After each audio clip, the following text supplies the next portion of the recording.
Welcome to another episode of Drew's Sports Crew here on this Thursday night. Yeah, Thursday night, episode 190 here of the show. It's great to be back, everybody. But look, the weather here in Wisconsin has been wild. We're looking forward to bringing you an episode of Journey to a Million. But with the weather and travel and so on here with the holidays, unfortunately, we couldn't get that episode in this week. And with the holiday next week, we're looking to reset for 25. So that's the update on that show. Just want to get that out of the way. We're planning tonight to bring an episode 2, but yeah, a lot of snow. So you got me tonight on solo duty for, of course, episode 190. And look, we had the Bucks. They win the in-season tournament, right? I mean, something I found, or I thought when it was first implemented, I just wouldn't care about it.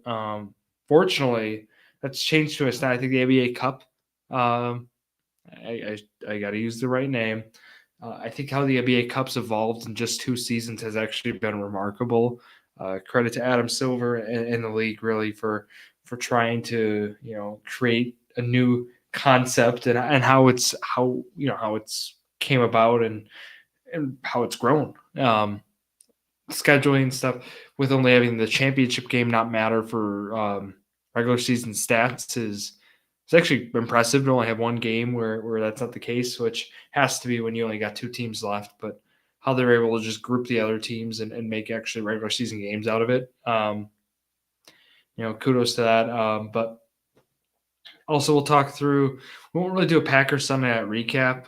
Doesn't really make sense at this point, but kind of looking at where the team is at right now, looking at the playoffs. Looks like they could clinch this week, and kind of looking at our opponent, the New Orleans Saints, for Monday Night Football. So we'll go through that bit here on the show as well. But also some Brewers, again, off season. Some moves happen. We talked to Damas last week. We didn't get to talk, though, about the Devin Williams trade. So I'm excited to talk about that here on the show. I was actually thinking we start there as well. So let's go ahead and talk through kind of the Brewers offseason so far. And the offseason has been filled with stories. And that very story I mentioned last episode was Devin Williams will be traded. And sure enough, it happened. We knew there were suitors. We knew the suitors were going to be big market teams willing to take, this being his last year under team control, willing to take on the salary now with the hopes of signing him to what Josh Hader got or more, and it's going to be more. So the Brewers made the trade that need to happen. Devin Williams is a New York Yankee, and they get Nestor Cortez back in the deal and Caleb Durbin. And I really like this trade for Milwaukee. They also got like $4.5 million as well. So with Cortez again, going to be in his like age 30 season. The Brewers needed a starter, and the rotation was very thin because now we're hearing too just a secondary report. Brandon Woodruff being ready for opening day might not happen, which we thought was shocking. But is a little concerning as well, based on how it's all came about. But I mean, with Cortez has been a valuable major league pitcher over these past 4 years. 2023 had some injuries in there too, but had 174 innings last year. If you can get 174 innings out of him, we'll take 150 even. That'll be a win for this club. Because again, just based on the value he provides, obviously. When pitching, Devin Williams is the better pitcher, just taking into account, you need a guy out. But for, what you're going to get out of Cortez, over 100 more innings for the same price. I guess how the Brewers, we got to look at how they've been playing Moneyball, if you will, over these past few seasons. So that's continued to be a theme. And I haven't even mentioned, right? We talked about Caleb Durbin being included in the deal, but who is this guy? Arizona Fall League standout. So basically, right, they have some games in the fall where it's a lot of prospects or individuals who, for the Brewers or for any other team to step up their game and showcase some skills. And Durbin was a standout for the Yankees. And of course, he flashes what the Brewers like: speed, middle infielder, more second base, I'd say. But a lot of people in the Yankees organization and also Yankees fans mention him as just a guy that, give up a spot because they have the opportunity with Williams, but and also losing Soto was, we got to make a move. So that's kind of how that came about. And getting him in the deal was good for Milwaukee. So you like to see that. A couple other moves. So we saw Bryce Wilson. We knew that the non-tendered guys in Wilson and Milner, they ended up getting their spots on new teams. So Bryce Wilson, you are Chicago White Sox.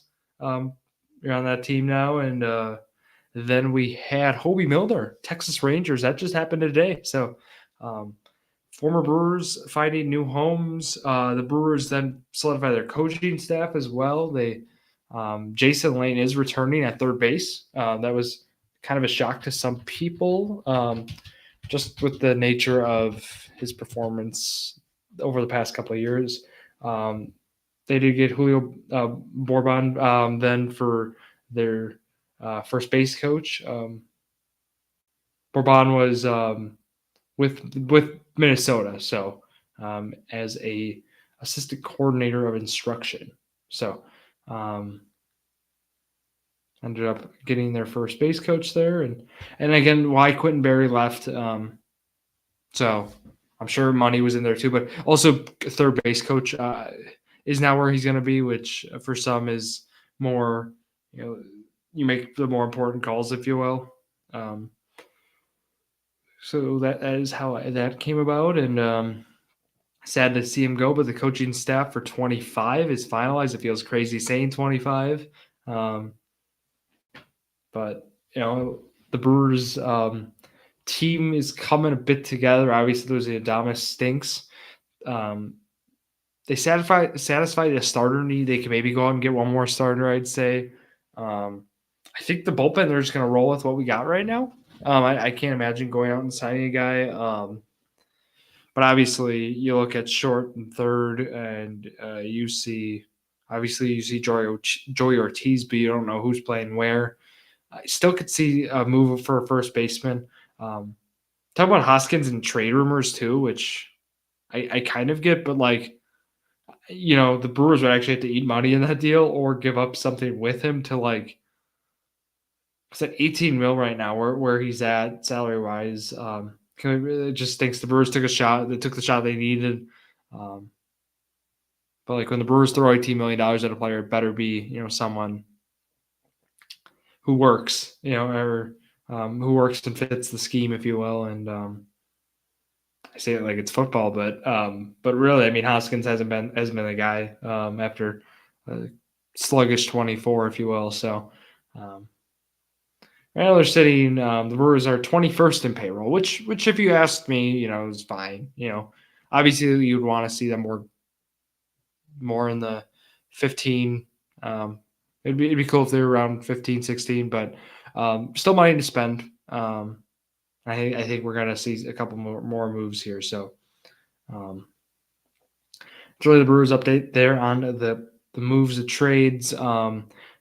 Again, back to Durbin, the whole transaction there with the Yankees. The question is if Durbin's gonna be ready, as a major league player for 25. That's the last thing I wanted to talk about was, is he ready?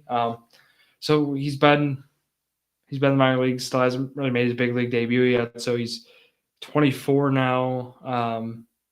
Had a solid, his OPS was 839 last year. You think you don't know about opening day, but we'll see him on the big league roster at some point in 25 is kind of the anticipation. So this is a name we'll hear in 2025, not a guy who you get in a trade and it's are we going to hear about him in 26, 27? No, we're going to hear about him in 25. So that's a relief. And that's what I got for the Brewers. So let's go over to the NBA Cup champion Milwaukee Bucks. And look, they played They played incredible. So we talked the quarterfinals. We talked last Wednesday to get the job done over the Magic. Since then, we've had 2 games. We've had the semis, and these 2 were in Vegas. So we had, again, the Bucks take care of business over Atlanta on Saturday, and then on Tuesday, we saw the NBA Cup champions 97-81 over Oklahoma City. And in that game, Thunder were actually favored in that case, which, if you look at the season in a grand scheme, makes sense, right? But I mainly wanted to talk, Bucks closed it in Atlanta, or against Atlanta. Like, that was a good game nonetheless. But for sake of like what's recent here, let's talk through what we saw on Tuesday. And what we saw this Milwaukee Bucks team who, you'll see people all the time say, "Oh, Bucks against opposing guards. Take all the guards in overs, or take the guards in daily fantasy sports, whatever." It's been a favorable matchup, which statistically it has. But over these last 12, 15 games, what we've seen in Milwaukee has been quite the contrary. We've seen the perimeter defense be a strong suit almost for some matchups, and I think this one especially. When you look at Oklahoma City, Shai Gilgeous-Alexander is gonna get his way on a lot of opportunities, and then as well with Jalen Williams, and then even how Lou Dort's played this year. But really, what we've seen has been what we saw in this game, especially, was just dominance from Milwaukee. Obviously, we'll talk about the 3-point shooting, but and they shot 5 for 32, so that really helped the Bucks' sake. But what we saw defensively against Shai Gilgeous-Alexander, whether right Ajax right away comes to mind with how he played defensively, but even Dame, Damian Lillard, I thought had a nice game defensively in this one, which you usually don't hear come out of my mouth that often. I don't know if I've said that before, but those guys, and then also like Taurean Prince, although nothing really offensively, still had a nice game too on the defensive end. Then of course what Lopez always brings, but the main story is Giannis, right? I mean, Giannis had an incredible game. I mean, this was one of his best games of the season, and only 26 points. I say only for his 50-plus point games and whatever. 26, 19 boards, 10 assists, 2 steals, 3 blocks. Look, the stats were loaded out. He had 4 turnovers in there, whatever, right? I mean, with how much the ball was in his hands. But the big thing with Giannis was, just making the right plays. And this is something we see from him, time after time. But as the NBA Cup MVP as well, it was just cool to see. He was efficient. He didn't take any threes. Had some mid-range shots. Only 6 of 11 from the line. That was obviously the glaring part, and we know it's the glaring part of his game.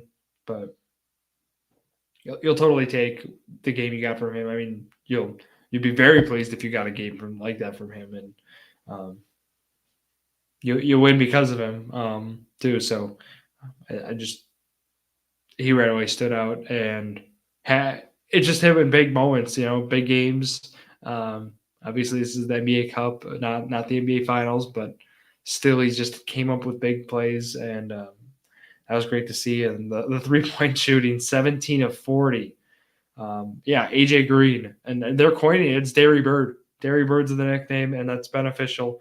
3 of 5 for Green from 3, and then Gary Trent, throw him in there. This is a guy we were talking about just last episode on episode 189. Hey, Gary Trent can step it up and needs to step it up, and he's been playing better. And 5 of 9, 3 for 6 from 3, gives you 13 points off the bench, plus 8 plus minus as well, and played some good minutes. Pat Connaughton got in this one, and we've seen him a little bit, but 13 minutes here in this game. I thought it was refreshing to see Pat out there, and Pat didn't do anything really in the minutes. Like, if you look at his stats, he had 1 assist, 1 foul, no points, but just good to see him out there. He's a guy you can depend on defensively, and especially in the system. You know what you're getting from Pat, and sometimes that's good. Bobby the thumbnail. We just want to represent Bobby. He did in this game, and a big reason why is 2 of 9, 5 points are like 3 turnovers. Drew, what are you doing? Why is this guy your thumbnail? Hey, he had 9 boards, 3 assists, and I thought the big thing with Bobby is if the scoring's not there, you'll see you see his plus minus, you see not even just that, you'll see his impact on the game. Just there's no impact. There isn't. It was like not much there. And what we saw from Bobby in this game actually was we saw some solid defense. We saw 9 boards. We saw him make impact beyond scoring. And when you have games like that from Bobby, you're in a good spot. And just this defense, they allowed only, I couldn't believe it, 31 points in the second half. I had to just double check that. I was like, looking through the box score, I was like, what? And yeah, 31 points they allowed in the second half. They only allowed 14 points in the third quarter, did the Bucks, in 12-minute quarter. Only allowed 14 points. This defense is for real when playing right. He gave his team some time. The in-season champs, NBA Cup champs, and they went perfect. And shout out Coach Darvin Ham. He's perfect right now for his career in the NBA Cup. He was the coach, of course, with the Lakers last year. They won it, but good win. Bucks now 14-11. You watch out. They're making a run. They are doing what they need to do, and it's been exciting. Right now they're at the 5 seed in the East. They are a game back. Well, it's totally weird because with how many more games now Orlando's played over Milwaukee, but they're a game back or so against Orlando for the 4, game and a half against New York then for the 3. So I mean, right now obviously it doesn't look like 8 games back at Cleveland, 6 at Boston, but you never know. It's early. You can see the Bucks. They play the Cavs. That's a game right there on them. Like they've already made up ground on, or substantial ground on Cleveland. I mean, it was like 14-15 just a couple, like a month ago. So down to 8. Not saying the division title, like they're not going to get it, but you don't want that streak to end necessarily. So we'll see. And they have a favorable schedule also. I'd say coming up still. Like you got some games against like Brooklyn, Portland, Washington. Obviously, I get the Cleveland's out of the way and games like that, the Philadelphia game. But depending how Philly's played a little better, but games like that you got to get through. For me, I've been just shocked with just a quick other NBA thing, like with how New Orleans has played this year, 5-23. We're talking a team that was in the playoffs. Or near there in the last couple of years they've been. Just disastrous season for them so far. But they're in the West. Doesn't matter to us. Bucks are doing their thing. Just need to pick up more wins and continue doing what they're doing. Yeah, so they're 10-4 at home right now is the other big thing. So the Pfizer impact, Pfizer Forum right now 4-7 on the road. That's how you get their 14-11 record. So yeah, let's talk the Packers briefly, very brief, just with the nature of time, but also not a whole lot going on. More looking at the opponent, right? New Orleans, Monday Night Football on the 23rd. I'm excited. It'll be fun at Lambeau, of course. I think there's going to be some snow, some snow in the forecast, so that'll be exciting. We got right now Spencer Rattler for New Orleans, a rookie pick. Just interesting how the dynamic's been there. Of course, with Carr out now for the year, sounds like Alvin Kamara might be as well. So they're going to go. I said Clyde Edwards-Helaire, former first-round pick for the Chiefs. So the main thing here for New Orleans, what we're going to see is a rookie quarterback, and without their top players, Olave and of course Kamara. So the offense is going to be, I think, very simplistic. I do think the Packers. I think the key, to this game, you look at it, they're going to be over touchdown favorites to win this game. But really, I mean, this story's got to be turnovers. Got to create turnovers. Got to get pressure early, which we actually saw perfectly in Seattle last week. So it's not like I'm just obviously, if they can do what they did in the Seattle game to start, that'd be perfect, right? I mean, if we can do any game, that'd be phenomenal. But I think in this game too, you'd like to see that, especially against the rookie quarterback at Lambeau. Get some turnovers, get some sacks. That's where this team's really been flat this year on the defensive side, getting pressure, which um, I think we can see better in this one. And yeah, overall, I'm excited to see how this game goes. Hopefully, the Packers can get another win. I want to talk standings on them more before we go because I feel like breaking down the game is great. No, but obviously, when you listen, it might be before the game, during. I say during, but don't know what. So yeah, no, Packers standing wise, though, we're looking. So obviously, Minnesota unfortunately keeps winning right now. 12-2 is Detroit and Minnesota. We're at 10-4, so it looks like Packers could clinch a playoff spot this week with a win. Win and you're in. It's interesting though to see just kind of how Washington.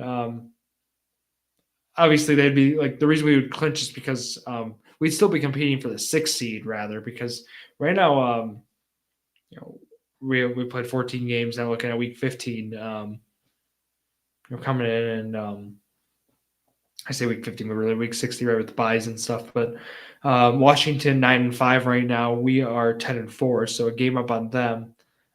So just looking at that overall, job needs to be done. Keep winning some games here. Obviously, you got Minnesota one more time and Chicago one more time, but it looks like, right? I mean, 13-4 is in the realm of possibilities. We always talk about the split against Minnesota every year.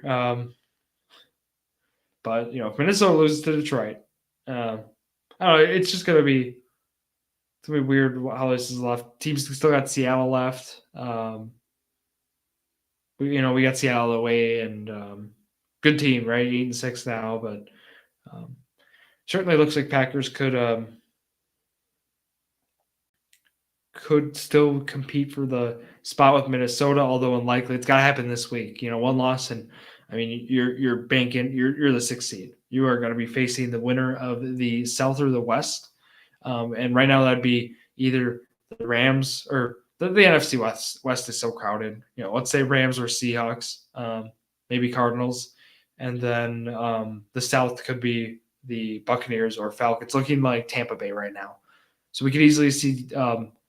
What would be the Packers actually having to go to Tampa Bay or the Rams or Seattle or so on, and just crazy to think about because the Packers will have a better record than these teams. You're very certain about that at this point. So, yep, that's the Packer talk here, and that'll wrap it here for the show. I hope you all have a great holiday as well this upcoming week. So, and a great New Year. So that'll wrap it here at Drew Sports Crew on all social media platforms, power rankings, and so on. Thank you all for listening to another episode of Drew Sports Crew, the perfect podcast for you.